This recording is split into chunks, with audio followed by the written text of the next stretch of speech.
everybody, Libby with C Chats here, and I am still flipping out. No, all right, seriously. A couple months ago, I did a few quick chat videos that showed me unboxing things from Flyp. So for those of you that aren't familiar with Flyp, go back and watch those videos. And it's an ever evolving, it's an app, and I'm going to share my screen here, and you do need to use it on your phone. However, I'm going to go ahead and I'm going to show you their website just so you have an idea. It's joinflyp.com, and I am in the pro seller section. So you apply to be a pro seller, and every day they drop lots. So basically, somebody is consigning those items and they're looking for someone to process their consignment. So I used my consignment business. I applied for a couple lots, and you can watch the unboxing. Some of them I was pleased with, some of them not so much. There were a lot of defects, stains, tears, and I didn't really get any high-end items, and that would have made it worth it for me in the long run. You do set your consignment percentage. So the ones I applied for, I did a 50% split, meaning that I would get 50% of the sale for the items that sold, and the consigner would get 50%, and that is before fees. All right, so joinflyp.com, and I will post up our referral link in the show notes if you are interested in these items. But basically, this is telling you how it worked for me and what I'm recommending to you. For me, this was not a great choice. I prefer to work with my already established consignor base. However, I think it would be a great way for people that didn't have access to inventory to get started in consignment. I think it would be really nice. You can pick and choose, and they have a very active Facebook group. Both sellers and consignors are in the Facebook group. And what I see currently is they are very, very proactive in trying to make this the best app they can. However, what I am seeing is that the app is going through a lot of growing pains, very similar growing pains to what a new consignment business would be. Dealing with consignors, setting hard limits, setting realistic expectations, a lot of those same things that us in the consignment world have been dealing with for years.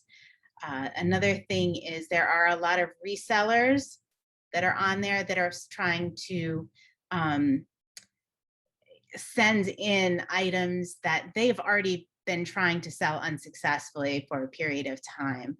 So there's a lot of things that they weren't successful selling that you're going to be expected to sell if you accept those lots. So just a little word of caution about how it's working. Let's see, I'm going to show you. So I use my software to kind of track, and I'm going to throw some screenshots up there of what the Flyp app looks like. And let's see. Okay, so these are the Flyp consigners I have. And I just searched in my software for a Flyp so I can track it. Okay, and I'm going to use,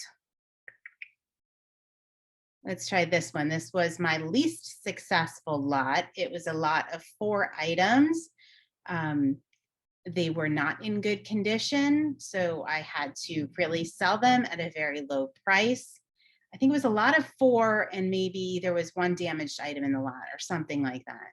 Okay, so you can see I have 1 still in stock, the Hollister jeans, and I sold 1.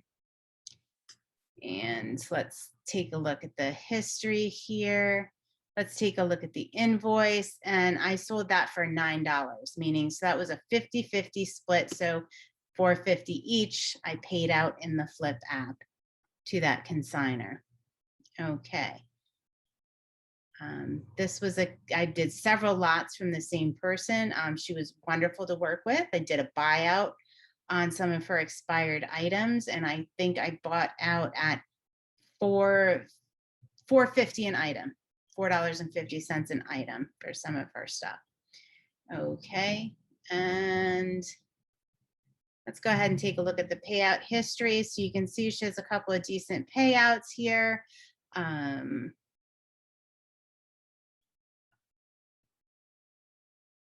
And she did have some nicer items, a lot of Casper, new with tags, plus size items. It was good, but it probably still wasn't worth the time and effort that I put in. And oh wait, we did. Let's take a look at this. Okay, these were also a lot of Casper items, some Cynthia Raleigh, and you can see a lot of them still remain unsold. Now, I do have a lot of these items on eBay, Facebook Marketplace, Poshmark. I tried to list them because this was an experiment. I tried to list them in as many places as possible. And now the consignment, these people did choose to extend the consignment period with me. I'm guessing that I'm probably going to send back most of their items. And that's pretty much my thoughts on Flyp and how it was working for me.